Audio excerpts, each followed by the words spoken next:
Ang sulat natin ngayon ay mula kay Mary J. Ann Nogoy. Siya ay may kasunduan sa isang lending company.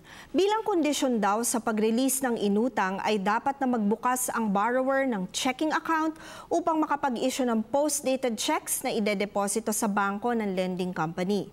Paano daw kapag tumalbog ang tseke? Magiging liable daw ba siya bilang borrower?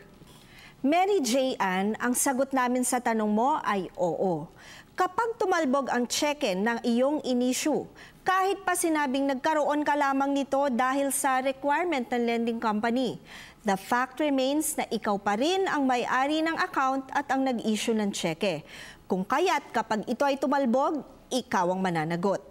Ayon nga sa Section 1 ng Batas Pambansa bilang 22, mananagot ang sino mang nag-issue ng tseke na tumalbog lalo pat sa pag-issue niya nito ay alam niyang walang sapat na pondo ang halagang nakasulat sa mukha ng tseke.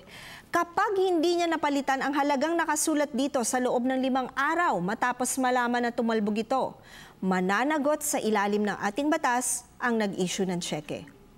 Tandaan na ang aming opinyon ay limitado lamang sa mga impormasyong inyong ibinigay sa amin at maaari itong mag-iba depende pa sa karagdagang detalye. Malaya po kayong makakakonsulta sa inyong napiling abogado.